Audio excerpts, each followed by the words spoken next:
Welcome to the Medium in the Middle podcast. I'm your host, Stephanie, the Medium in the Middle. On this podcast, I share my journey as a developing psychic medium, as a Reiki master teacher, as an Akashic record practitioner, and anything else that's thrown my way.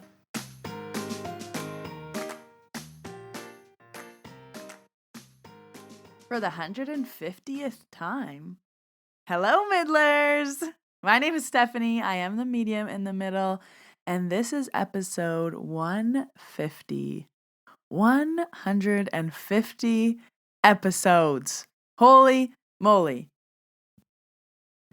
We are celebrating lots over here at Medium in the Middle.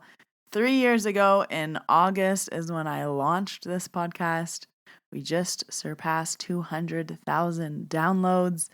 There is so much to celebrate. And as much as this podcast has been a roller coaster for me, I am so grateful for this platform, for all of you listeners, for everything this podcast has given me. So thank you to everyone who listens. Thank you to all the middlers. Thank you for all the messages, DMs, that this has been helpful for you, has made you feel seen.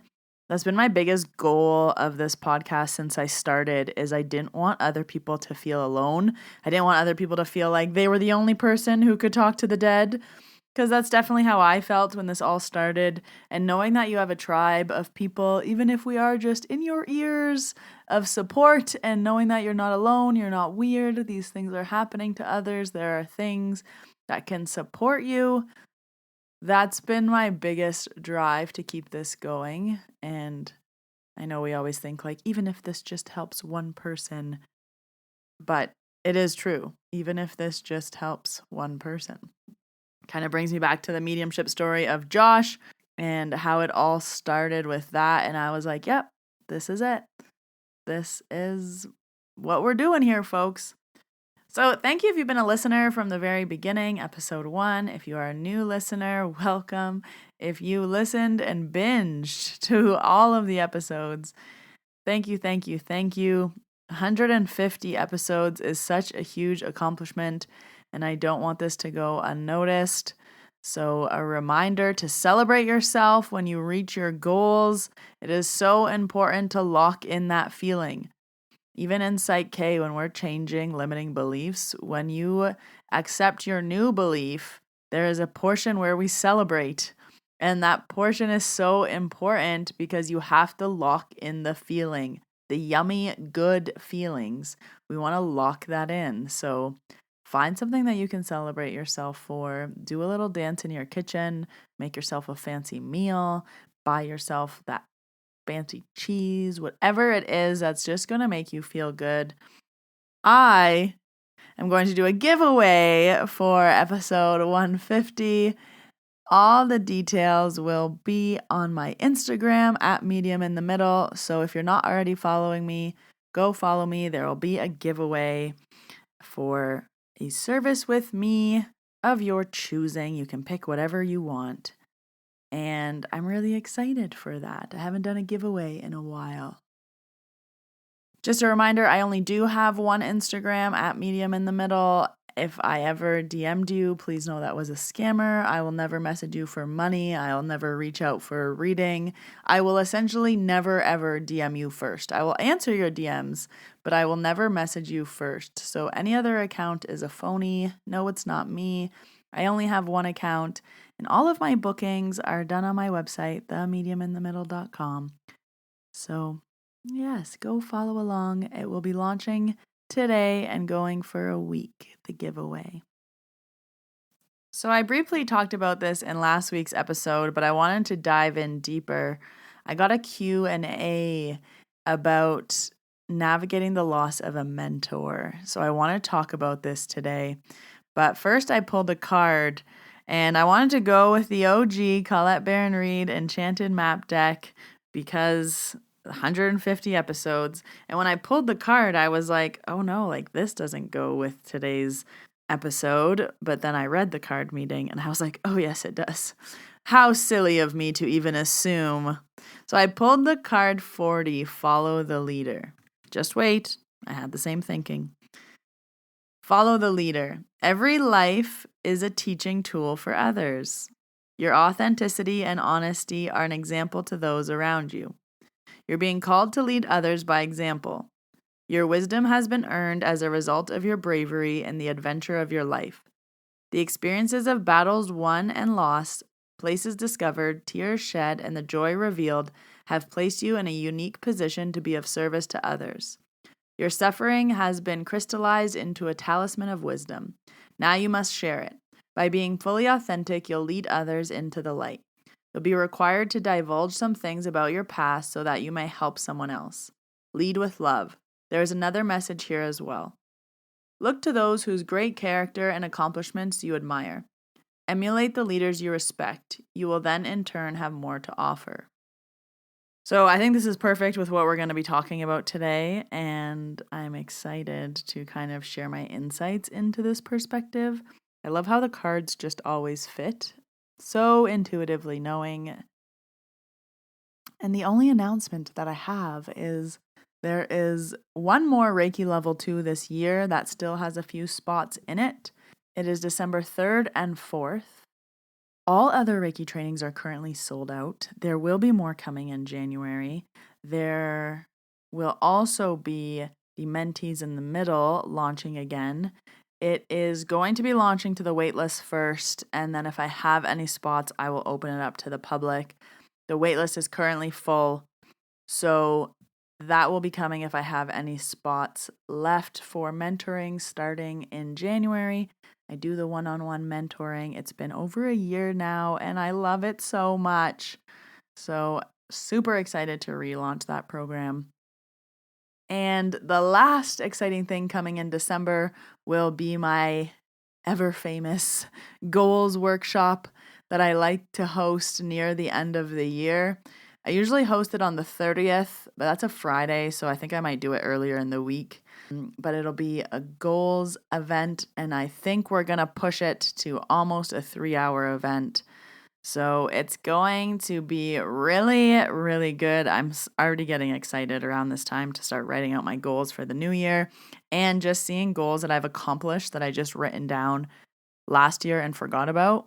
So writing down your goals is so powerful. So that will be launching soon as well. You can register for that. It is always a fan favorite. Again, all the links are down below in the show notes. So the question that I received when I had the Q&A on Instagram was about navigating the loss of a mentor and still appreciating what you learned. So not like a death in regards to they aren't aligned to you anymore, and someone had to cut out their original mentors this year, and it really was hard for them. And I got this question in September, and I waited till now to answer it because at the time of this question, I was going through the same experience, and I wanted to settle with it before I answered because I was like, ooh, I have a lot to say about this, but because it's so fresh right now, I want to also settle into seeing if my opinion would stay the same.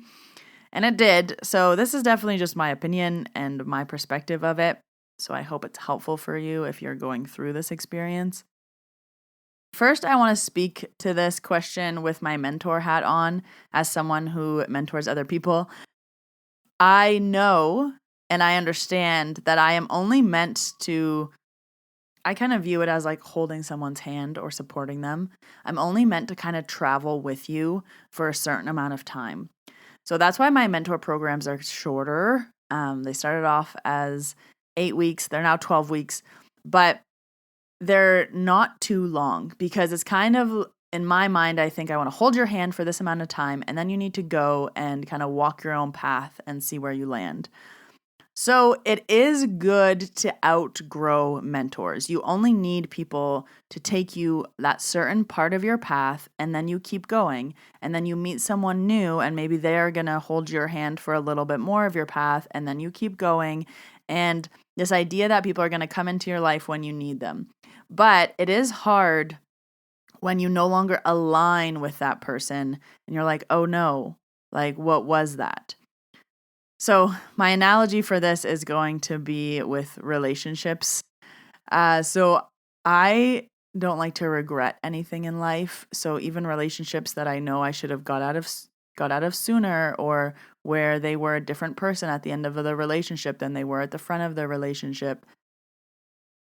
There's so many things that you don't want to discredit, like, oh, our 5 years together, we're now shit because you ended up being a bad person at the end of the 5 years, or you ended up turning into someone that I didn't really like at the end of the 5 years.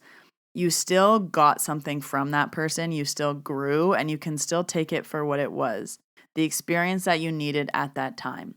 Is this someone you need to keep walking and holding hands with moving forward? No, but that doesn't discredit everything that you learned from them and everything that you took from them that was helpful at that time.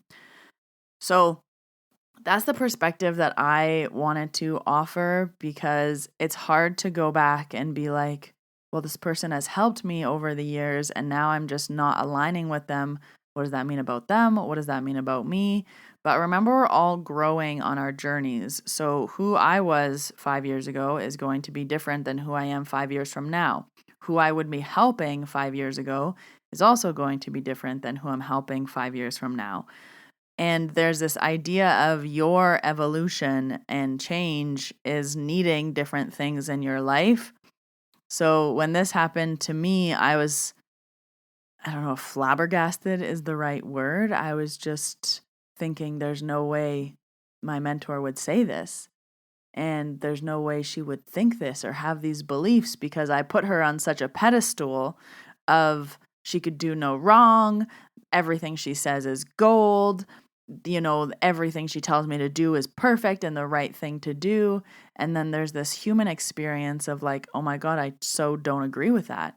And I so don't align with that at all. And then now, what does that mean about you? What does that mean about me? And I thought of it as a breakup. And I was like, oh, right. Like, yes, the person I dated in high school probably isn't going to be the same person that I want to date now today in my 30s. Not to say anything about like high school sweethearts, but I'm saying that there's time and place for everything. So do I want to discredit the years of work that I've had with this person? No. But am I like, oh, it's time for us to release hands and I don't need to walk with you anymore? That's the hard realization. And you should outgrow mentors. You should feel like you're done with them. Someone can only take you as far as they've walked. And then you need to continue walking. You are continuing on your journey and expanding, and you'll find someone new to take you the next step of the way. You can kind of think about it. If you're traveling, there's going to be times when you need someone with a boat. So you get on their boat and then you get off their boat, and then you're going to need someone with a car. So you get into their car and you drive, and then you get somewhere else and you're going to need someone who has a donkey to get up the hill. So then you get on that donkey and you go up. But when you need the donkey is not when you need the boat. So think about it as that. There's different parts of your journey that are going to have different people coming in and out of it. And it's not to be like, oh, well, I didn't even need that boat ride. Well, you did, to get you to, the island. And then you needed the car to get you as high up to the mountain that you could. And now you need the donkey to keep traveling up. So there's this idea of it wasn't not worth it, but when you were on the boat and when you're on the donkey is two different versions of you. You're going two different places.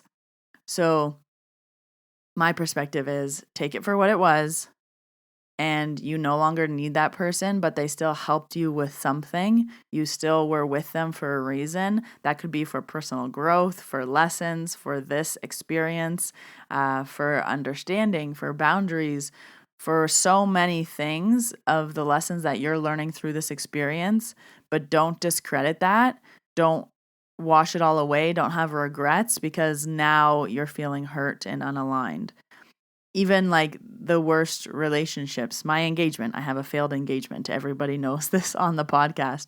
I never once think like, oh, I wish I never got engaged. Oh, I wish I never met him. Oh, I wish I never moved back to Ontario. Oh, I wish I never XYZ, because without all of those experiences, I wouldn't be who I am today. And I would have learned those lessons in a different way anyways. So there's kind of no easy path to take. You're going to learn these lessons regardless. And I really don't like to live with regrets. Everything is a lesson, and everything's like, cool, I won't do that again then. Or, okay, next time this won't take me 4 years to leave. So definitely focus on what you need to be learning because, and the same thing, think about it like a relationship. For once, you'll stay longer than you need to. You're like, that relationship went 3 years longer than it should have. But the next time that happens, you're like, I'm not getting stuck here for 3 more years. I'm leaving now. And that's what we want to learn moving forward. You're going to know what type of mentor you need moving forward, how long you need to be with that person. And when you're done, when you can say, thank you for taking me to the top of the mountain. Now I have to walk to the peak because the donkey can't take me any higher. The boat can't take me any further. The cars don't go up here. Now I have to walk. So that's how I like to think about it because I don't want to give a negative veil over an experience that served a purpose for me at that time. So don't let this taint the entire water. Don't let this taint your entire experience because it did serve you a purpose at that time. They were helpful for you for a time. They did provide growth and understanding for that time, but now you've outgrown them and it's time for you to keep walking on. So that's how I would think about it, and that is my offering on the situation. Don't let a bad situation taint everything for you. I feel like that can get very negative, and when we start to regret things or wish we'd done things differently, and that just keeps us stuck in the past, and that's not helpful for you. Take your lessons, know you won't do it again the next time, and then move forward. And I think the biggest lesson is the lesson of time. And I think of my engagement. I should have left way earlier than I did. I should have moved back out west way earlier than I did. But it took me 3.5 years. And my lesson is it will never take me 3.5 years again. When I start to feel that ick, that feeling, that knowing that this is done, it's like get out as soon as possible. So I use that now in my life all the time. I'm like, wait, I know this is wrong. Why will I even make it go a day longer than I need to? Oh my God, I knew this was wrong 2 months ago. Why am I still here? Oh my gosh, it's been 6 months. What am I doing? It's like, get the fire under my ass to get moving because I learned this lesson already. I don't have to do it again. Same with your mentors. You don't want that to taint the entire experience, but you don't need to relearn things again. So take your lessons and then move on.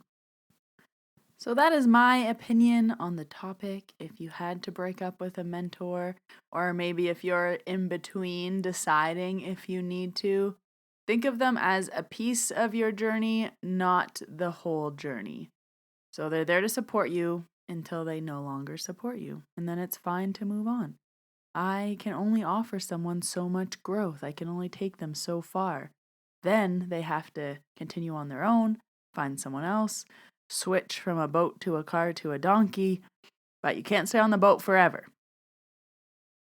That is what I have for you for this episode. If you haven't left a review already, please, for my 150th episode, please leave a review wherever you are listening and a 5-star rating. It continues to help the podcast. In podcast world, if you need to book an appointment with me, all my links are down below in the show notes. On my website, you can book for in-person or distance sessions. The year is quickly booking up, so I recommend to book in advance. But that's all for me for this week, Middlers. I will see you next Wednesday in your ears. Go over to Instagram to stay up to date with that giveaway, and I hope you have a great week. Bye.